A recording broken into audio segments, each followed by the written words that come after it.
너무 귀한 찬양입니다. 감사합니다. 아주. 가끔 요즘이야 인터넷을 보는 시간이 좀 많아졌습니다. 한국에서 하는 그 영상 중에서 나는 자연인이다 라는 게 있는데 가끔씩 보게 됩니다. 어떤 분은 사람이 살지 않는 섬에 들어가서 1년도 아니라 10년 가까이 사는 사람을 영상으로 촬영한 것도 보았고, 어떤 때는 부부가 산 깊은 곳에, 길도 없는 산 곳에 들어가서 살아가는 모습을 방송팀에서 촬영하고 또 대화하는 것을 본 적이 있습니다.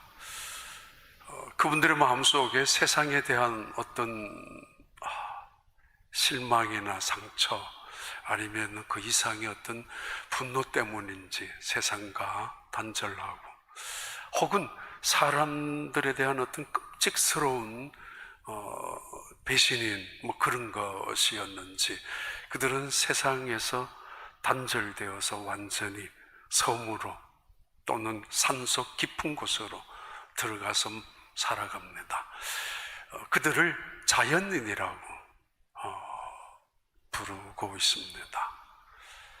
가끔 느낄 때가 있습니다. 야, 얼마나 좋을까. 그리고 얼마나 도인처럼, 도사처럼 살아갈까.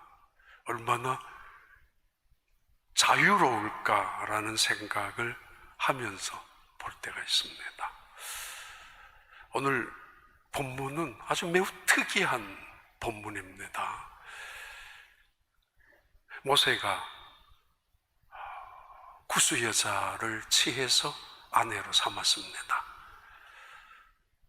재혼인지 아니면 원래 결혼했던 그 분의 이름을 다시 확인하는 것인지 모르겠습니다만, 그 모세가 결혼했을 때 그 여자가 구스 여자라는 것을 알고 미리암과 아론, 자기의 누나와 형이 모세에게 찾아왔습니다. 물론 찾아오기 전에 사람들에게 이미 이 모세가 한 일은 잘못된 것이라고 비방을 하고 모세에게 찾아왔습니다.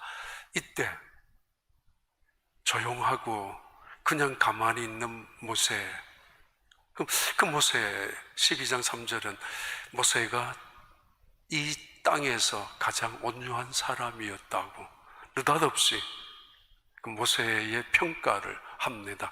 더군다나 자기가 쓴 이 기록한 이 책에 모세는 정말 온유한 사람이었다라고 기록하고 있습니다.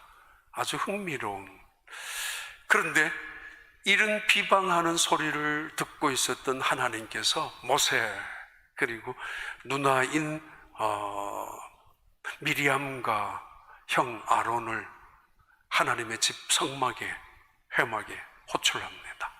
싸우고 있는 학생들 몇 명을 사무실로 불렀던 선생님처럼 호출한 다음에 하나님이 그 사람들 중에 두 사람을 미리암과 아론 앞으로 나왔습니다.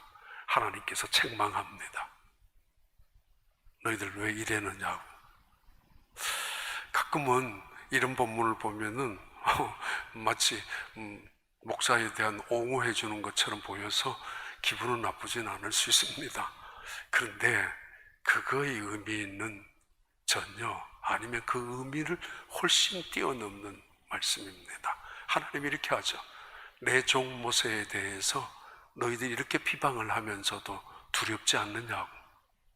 그러면서 하나님은 그 자리에 떠나가셨는데 분노하셔서 떠나가자마자 구름이 떠나가고, 구름이 떠나가자마자 미리암이 나병 환자가 됩니다. 이런 본문의 내용입니다. 그렇죠. 자주 보는 편입니다. 2, 3일에 한 번은 자연인 보다가는 집에서도 교회에서도 네팔에 대한 차마고도 보고 또 보고 또 보고 하는데,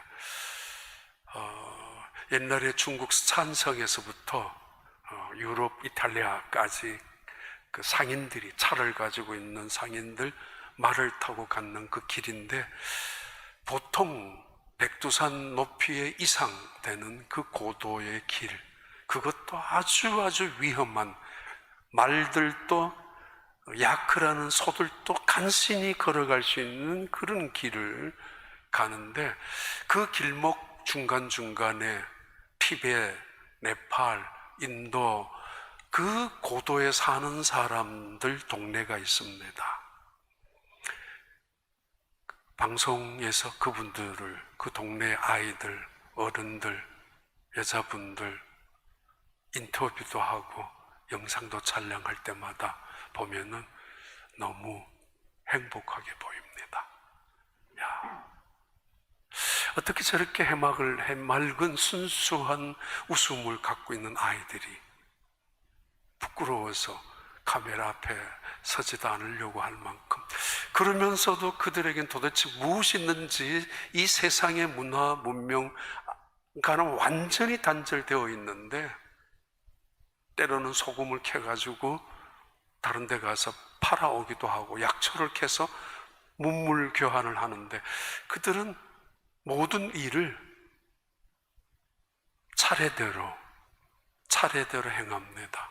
농사를 지을 때도 그 산꼭대기에서 물을 댈 때도 차례대로, 또는 그게 안 되면은 주사위 같은 것들 던져가지고 거기에서 나오는 대로 누구 하나 불평 없이 그렇게 살아가는 산에 있는 사람들. 오래전도 아니죠. 네팔에 한번 갔을 때 그 이유도, 그분들이 부탄이나 네팔이나 티벳이나 어떻게 그렇게 만족하고 행복할 수 있을까? 우리가 갖고 살아가는 거 100분의 1도 없습니다. 1000분의 1 정도만 갖고 있는데도 그들의 얼굴에는 늘 행복합니다. 근데 가끔 섬에 10년이나 살면서 산속에서 20년 가까이 살아오면서 방송팀들하고 대화하는데 느낄 때가 있습니다. 아, 저분들 왜 저런 말을 하지? 아내하고 남편이 다투기도 하고, 물론 사랑에 대한 다툼이지만은 그래도 아직까지는 뭔가 해결되지 못한, 아직까지는 자연 속에 살면서도 욕심을 떨쳐내지 못한, 여전히 세상에 대한 어떤 미련이나 혹은 증오심까지 남아있는 것을 볼 때는 조금은 안타까울 때가 있습니다. 지금 우리는 광야 같은 시간을 지나고 있습니다. 위기입니다. 이 시간 속에 표류하고 살아갈 것인가, 항해하며 살아갈 것인가, 끝나고 나면 결정될 것입니다. 표류란 바다에서 바람 부는 대로 흘러가는 것이고 파도 치는 대로 떠내려가는 그 배를 표류라고 합니다. 항해란 파도와 싸우는 것이고, 항해란 자기가 원하는 항구를 향하여 끊임없이 배에 노를 젓든지 엔진을 가시고 사투를 벌이면서 항해하는 것, 표류하고는 다른 것입니다. 끝나고 나면 표류는 만약에 살았다 할지라도 어느 사막, 어느 무인도에 그냥 버려질 것이고, 항해한 사람들은 자기가 원하는 항구에 도착해 있을 것입니다. 우리는 기나긴 5개월, 6개월이나 계속되어지는 이 코로나 비상사태에 지금 시간을 보내고 있습니다. 여러분, 표류하고 있습니까? 항해를 하고 있습니까? 끝나고 나면 알게 됩니다. 모세는 적어도 광야에서 40년, 궁궐에서 40년, 80년이라는 세월 속에 그는 어쩌면 우리가 보기에는 표류할 수도 있었지만은 하나님은 철저하게 그에게 표류가 아닌 항해로 인생을 살아오게 만드셨던 것을 볼 수 있습니다. 어느 날 동생을 찾아온 오빠와 형과 누나 비방하기 시작합니다. 근데 느닷없이 성경은 이렇게 말합니다. 모세는 온유한 사람이라고. 온유한 사람이라. 왜 갑자기 모세가 그들과 변명을 해야 되든지 다투든지, 아니 어떻게 이럴 수가 있느냐고, 온 세상 사람들이 다 나를 비방하더라도 형이 그럴 수 없지 않느냐고, 온 세상 사람들이 다 내가 잘못했다라고 돌을 던지더라도 눈 하만큼은 지금까지도 나의 든든한 지지자였는데 어떻게 이럴 수 있느냐라고 한마디 할 수 있었지만은 그런 말은 전혀 없이 그 다음 절에 바로 모세는 대단히 온유한 사람이라고. 왜 그랬을까? 무슨 의미일까? 그러면서 하나님은 직접 개입합니다. 이 세 명의 삼남매가 싸우는 현장에 하나님이 찾아오셔서 개입하시면서, 봐라, 모세가 누군 줄 알아? 너도 선지자고, 그리고 형 아론도, 그 미리암도 선지자입니다. 여자 선지자입니다. 아론도 대제사장입니다. 하나님의 종들이고 특별한 지위를 갖고 있습니다. 그 정도면은 만족할 수 있을 것입니다. 그러나 이들은 그들이 가지고 있는 속셈은 사실은 우리가 갖고 있는 특권에 만족하지 못한다는 거죠. 자기들이 가지고 있는, 누리고 있는 그 권위에 만족하지 못하고 또 다른 특권을, 또 다른 권위를, 우리가 모세보다 못한 것이 뭐 있느냐라는 의미로 마치 꼬투리를 잡으려고 기다렸던 사람들처럼 모세가 구스 여자와 결혼한 다음, 아마 재혼이었을 것입니다.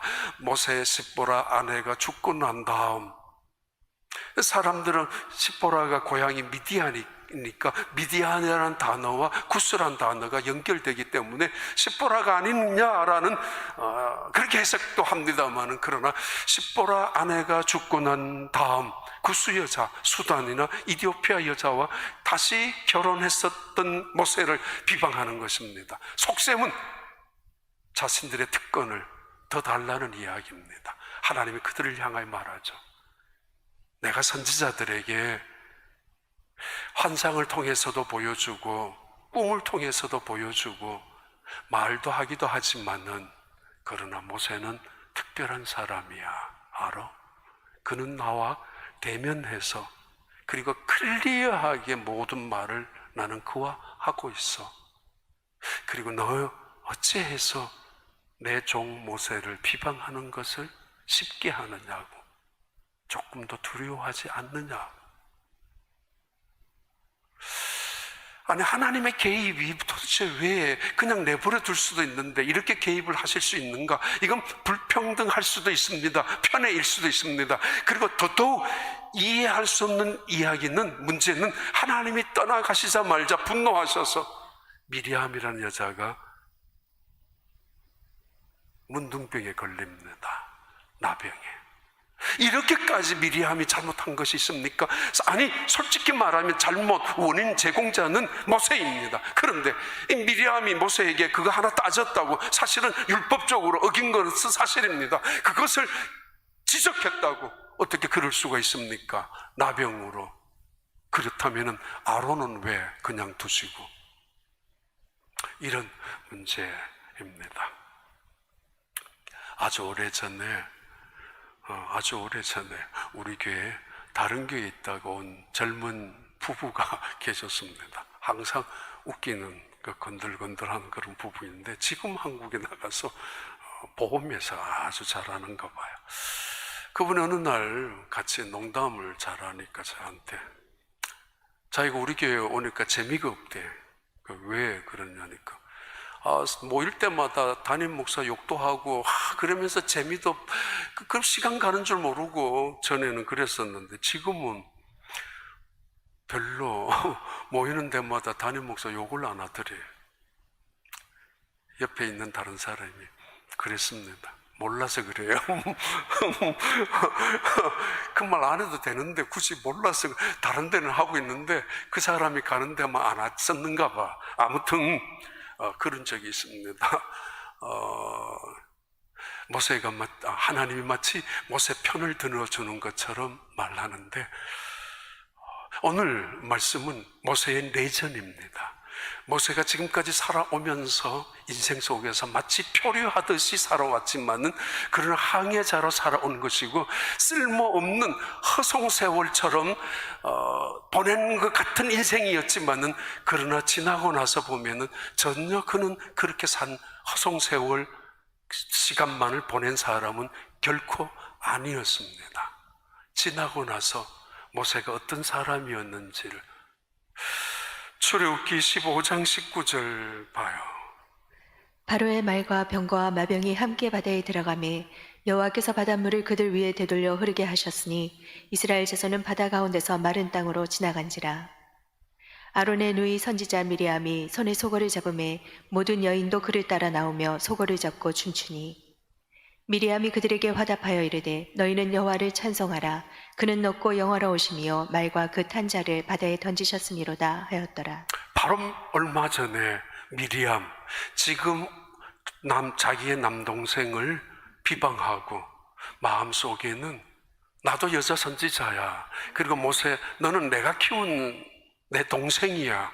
그런데 어떻게 너만 주목을 받고 너만 최고의 권위의 자리에 앉아 있어야 되고 너만 마음대로 할 수 있느냐고 한마디도 의논하지 아니하고 왜 적어도 나 누나에게는 한마디쯤 의논해서 결혼할 수도 있지 않았느냐라고 할 수도 있었을 텐데 그런 미리암 얼마 전에는 그 입으로 하나님을 찬양한 사람입니다. 하나님의 영광을, 하나님의 능력을 노래했던 사람입니다. 그 입으로, 하나님을 찬양한 그 입으로 모세를 비방했었던 미리암.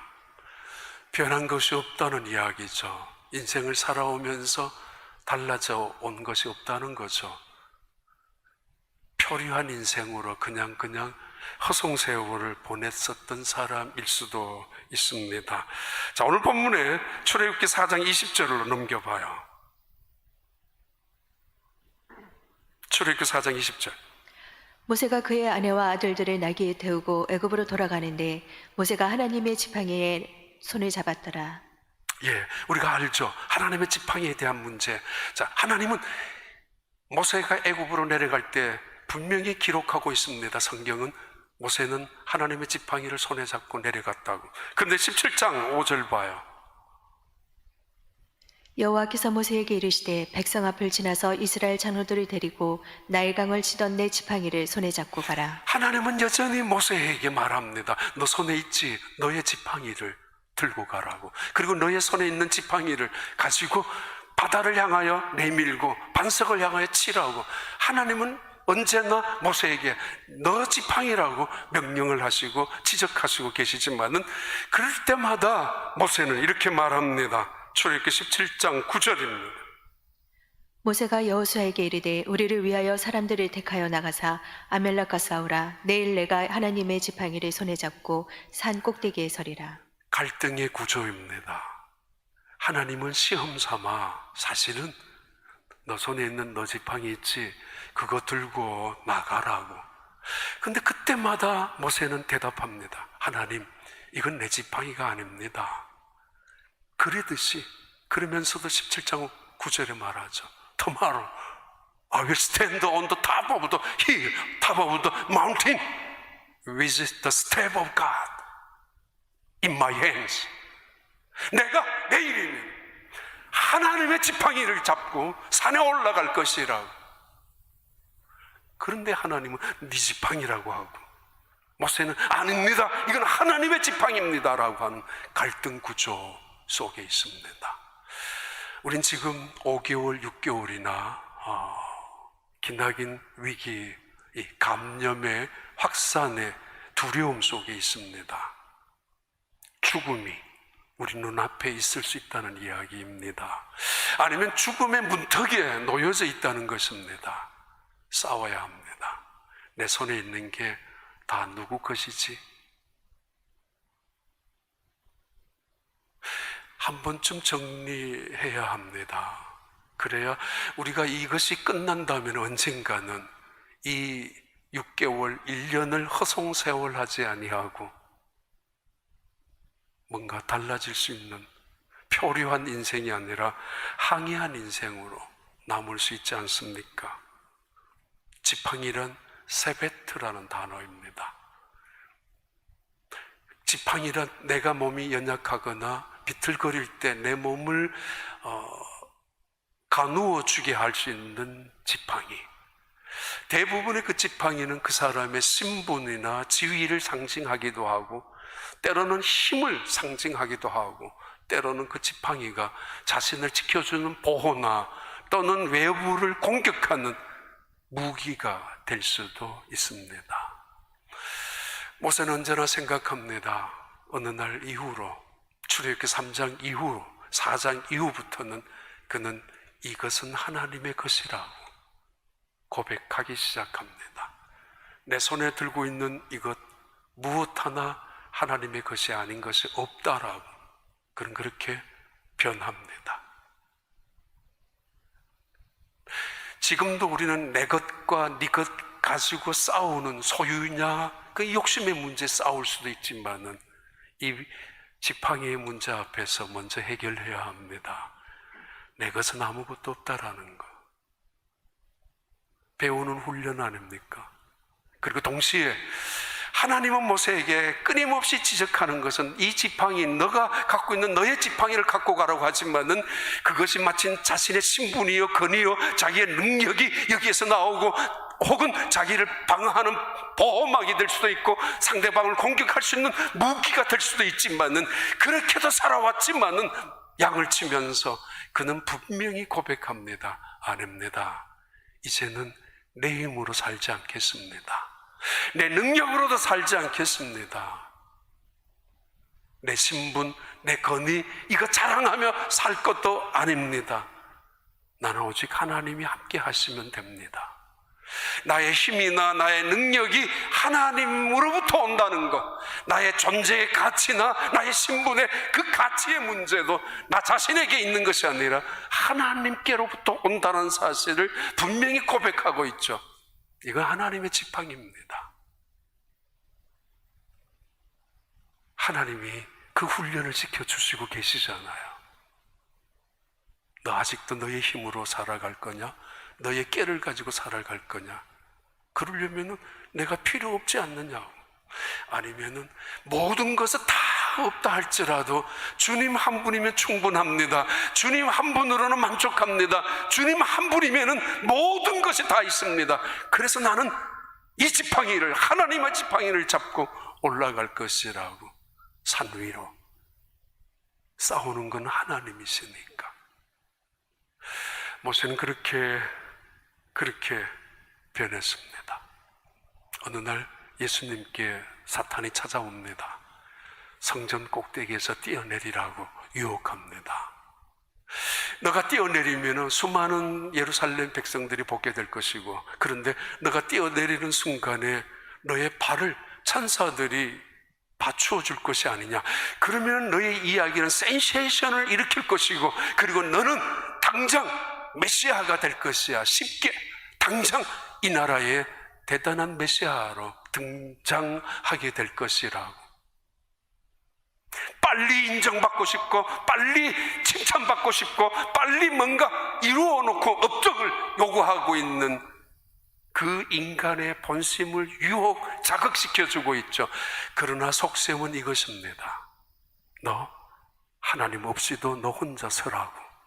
하나님의 이름을 지워버려도 너 혼자 얼마든지 할 수 있는 예수님의 홀로서기를 부추기고, 예수님의 스스로 혼자 할 수 있는 힘을 부추기면서 하나님의 이름을 교회에서 지우려고 하고, 하나님의 그 능력을 예수님으로부터 차단시켜서 예수님 스스로 얼마든지 할 수 있다는 사실을 유혹하게 하는 그런 사탄의 도전입니다. 속지 마십시오. 너 하나님 없이도 얼마든지 할 수 있잖아. 산 꼭대기에서 뛰어내려 보라고, 성전의 종탑에서 뛰어내려 보라고 유혹하는 것입니다. 모세는 변했습니다. 하나님의 지팡이라고. 주님이면은 충분합니다. 아니, 주님이 떠나가면 아무것도 아닙니다. 시편 16편 5절부터 6절인데요. 여호와는 나의 산업과 나의 잔의 소득이시니 나의 분깃을 지키시나이다. 내게 줄로 재어준 구역은 아름다운 곳에 있으며 나의 기업이 실로 아름답도다. 오늘 아침에 집에서 식탁에서 아침을 먹다가 물끄러미 문을 열어놓고 먹잖아요. 공기도 미국 땅에 와서 내 집도 있구나 그런 생각을 했습니다. 이렇게 좋은 내 집도 있구나. 근데 문득 항상 하는 말이 좋은 집에 살고 있는 항상 저희 집사람이 이게 어떻게 당신 집이냐고, 내가 지은 집이라고. 그러다가 결국은 하나님 거라. 그게 지팡이 훈련입니다. 또 하나가 있죠. 출애굽기 4장 13절 봐요. 모세가 이르되 오 주여 보낼 만한 자를 보내소서. 두 번째 그의 내전입니다. 하나님이 모세에게 너 애굽 땅에 내려가라고 그랬잖아요.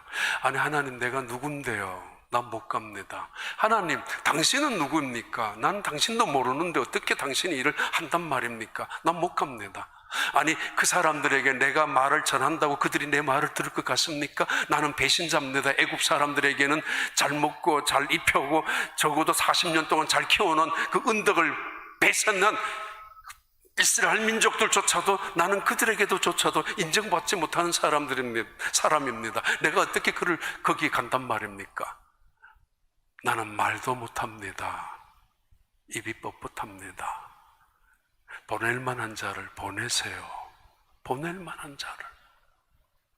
Send someone else to do it. 그 일을 위해서라면은 다른 사람을 찾아보시라고.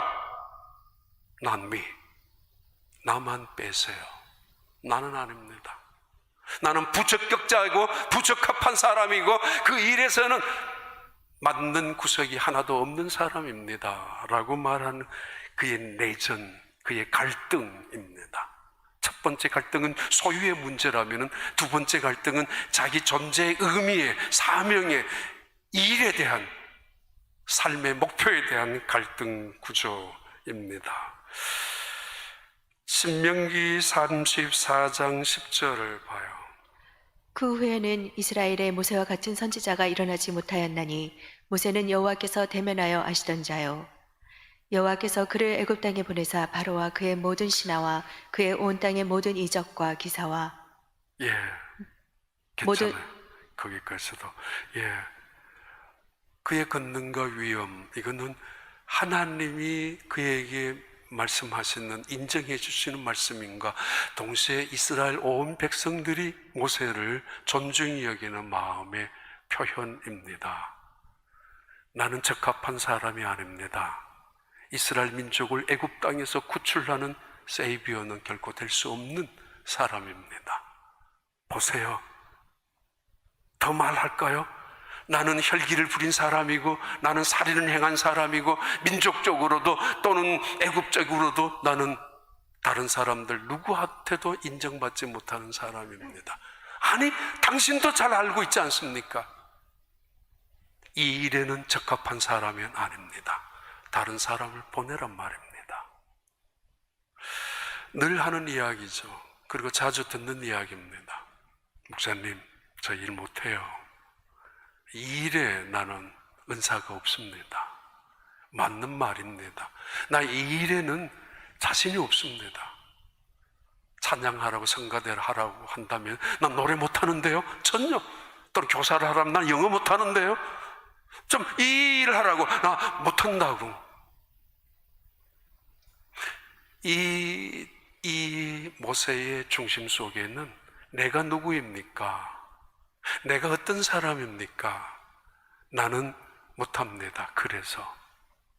그리고 그의 입술 속에, 그의 생각 속에는 그에게 가라고 하신 분이 누구인지는 한 번도 생각해 본 적이 없는 이 모세. 살아가면서 많이 듣는 이야기 또 하나 있죠. 나는 이 회사와는 어울리지 않는 사람이라고. 그래서 난 다른 회사를 찾는다고. 어떤 사람들 말하죠. 나 이 구역 바꿔달라고. 이 나무동산 식구들과는 나는 맞지 않는다고. 왜 그렇게 생각해요? 뭐 아이들도 맞지 않고 우리하고도 맞지 않고, 근데 어떤 분은 내 수준하고 안 맞다고, 내 수준하고는 너무 떨어진다고, 격이 안 맞다고. 아직까지 내가 누군지 모르는 것 같은데, 이 교회도 내하고는 안 맞다고, 나 이런 사람이었다고, 한국에서 이런 교회를 다녔던 사람이었다고, 이런 수준의 교회와는 내하고는 안 맞다고. 매우 위험한, 그리고 때로는 어리석기까지 하는 말을 하는 사람들도 있습니다. 맞는 게 하나도 없다고.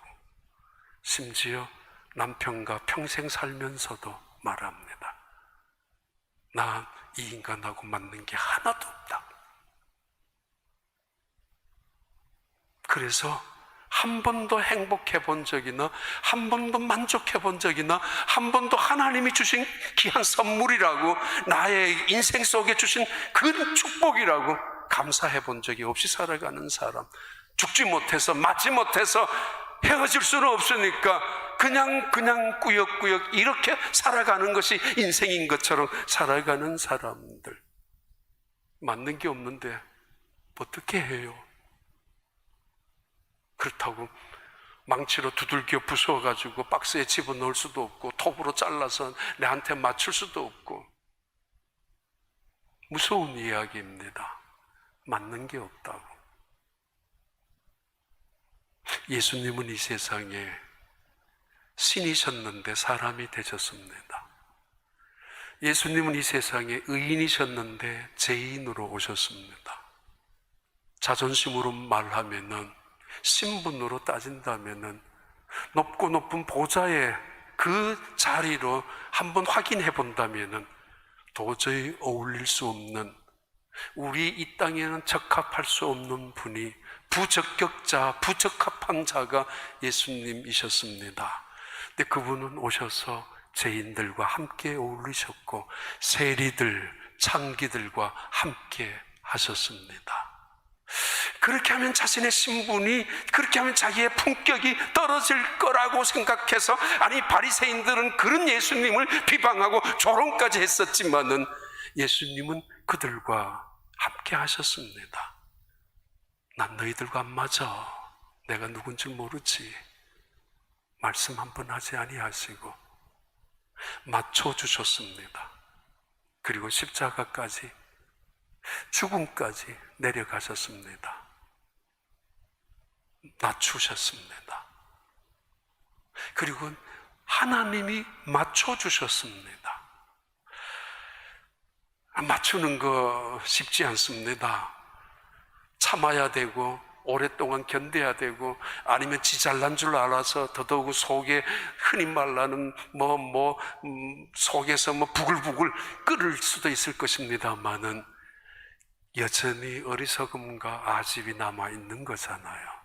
예수님이 베드로의 발을 씻기면서 속에 부글부글 끓은 적이 있습니까?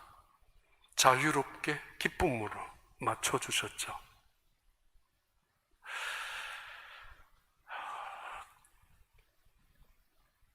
모세 오늘 본문은 봐요.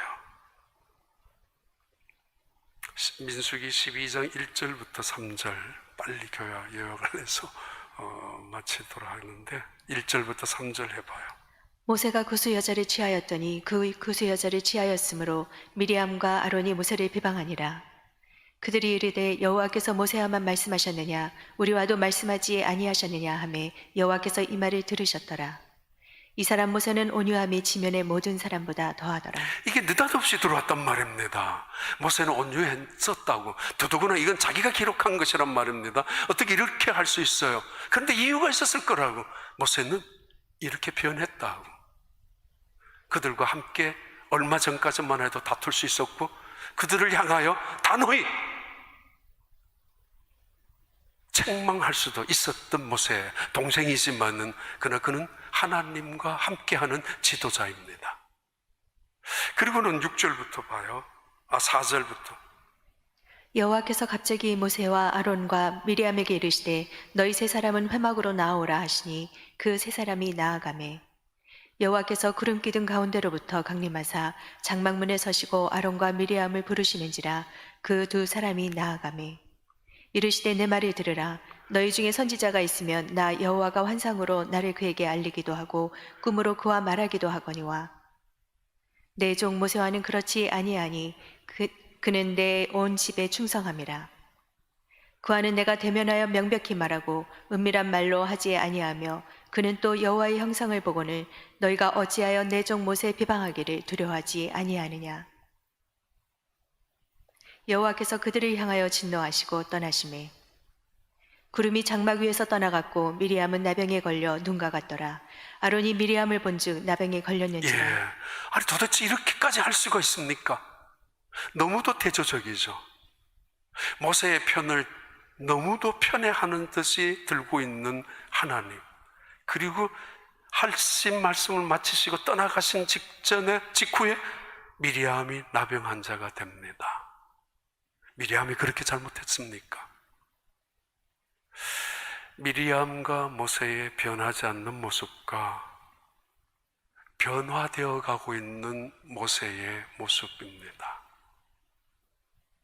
민수기 20장 1절에 미리암의 죽음의 사건이 나오죠.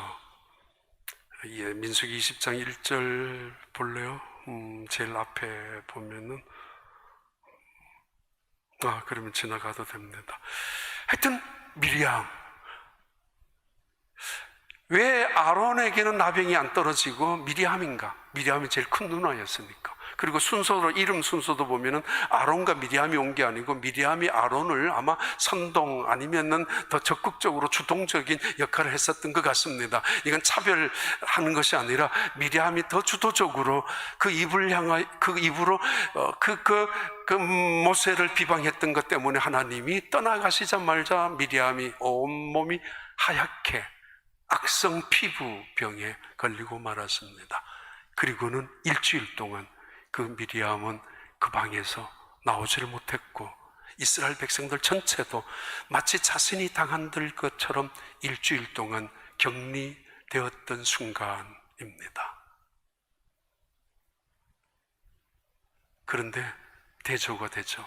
모세는 그 땅에서 온유한 사람이었다고. 원래는 같이 싸워야 하고 당연히 하나님의 지팡이를 들고 그들을 책망해야 합니다. 남들이 다 나에게 돌을 던지고 침을 뱉는다 할지라도 누나는 그러면 안 된다고. 형은 그렇게 말해서는 안 된다고. 그러는데도 가장 가까운 사람들에게, 가장 적극적인 지지자들에게 비방을 받고 있는 모세, 그는 침묵합니다. 우리가 세상에 살아가면서 누구한테 추천서를, 요즘 시간이 많이 지나니까 저 입장에서는 다른 사람들에게 추천서를 쓰는 또는 추천인으로 이름을 올려줄 때가 있습니다. 다른 데서 전화 와서 목사님 추천인으로 목사님 이름 올려놓을게요. 그러시라고. 이력서를 대부분 봅니다. 레주미를 보고 경력서를 봅니다. 왜요?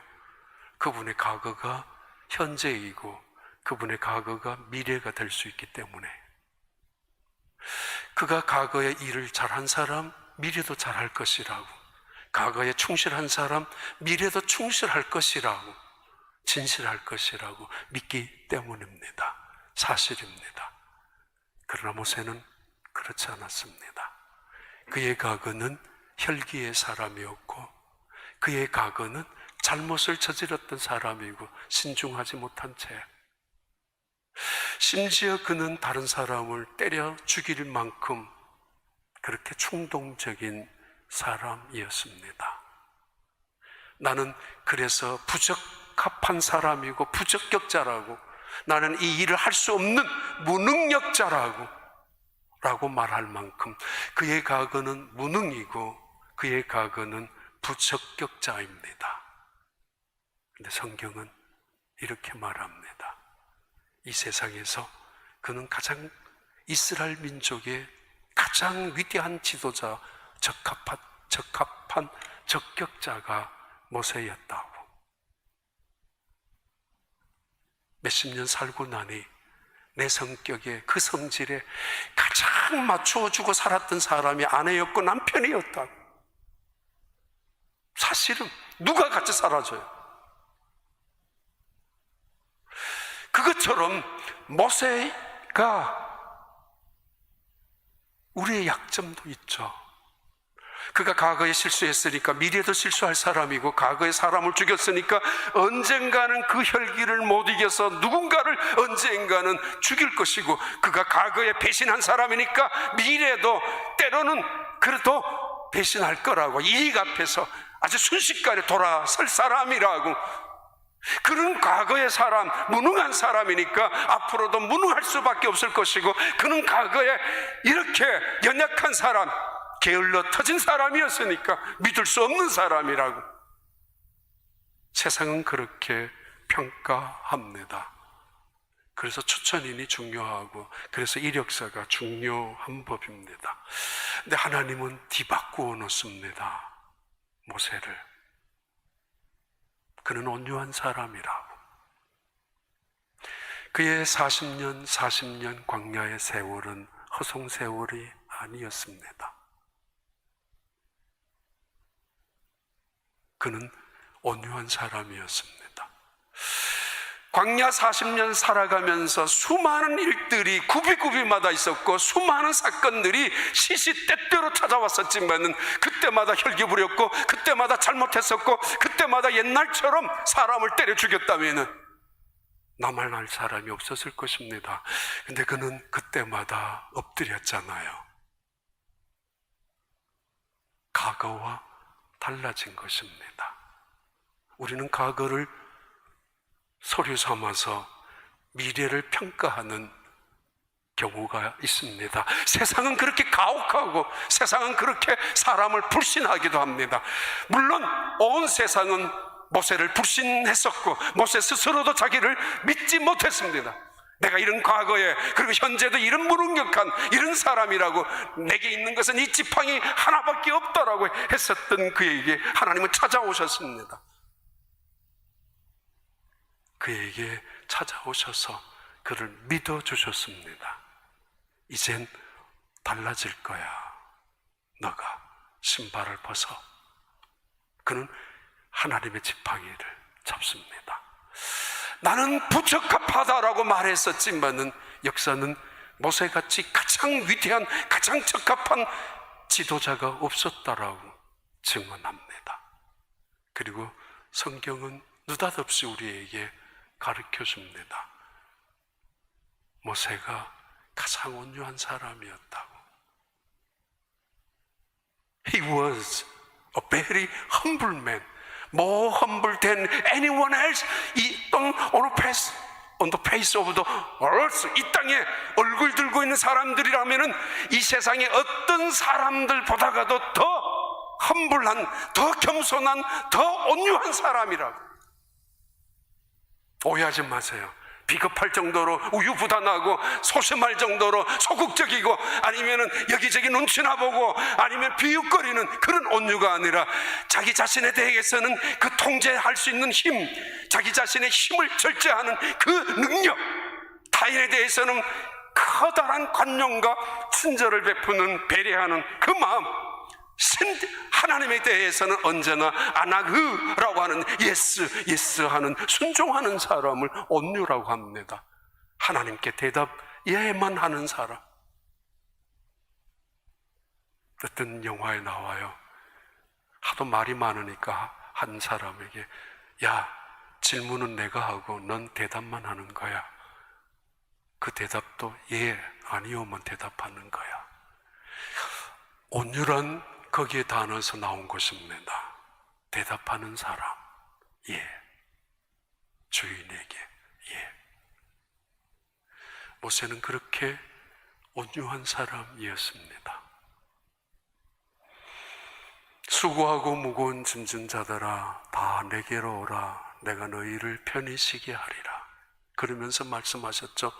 나는 겸손하고 온유하니 누구든지 나에게 와서 배우라.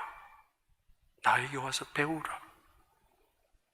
긴 시간 코로나 바이러스 이 시간 속에 주님과 가까이 하면서 주님이 주시는 멍해져, 또 다른 멍해져, 이거는 무거운 것이고 괴로운 것이고 힘들게 하는 것이고 다른 사람들의 마음을 괴롭혀서 눈물을 흘리게 하는 고통스러운 것이 아니라 모두를 평화롭게 만드는 멍해, 나를 겸손하게, 나를 자유롭게 오히려, 그리고 나를 기쁘게 감사하게 만드는 예수님의 겸손과 온유, 배워나가는, 체험해 나가는 그런 시간이 되길 바랍니다.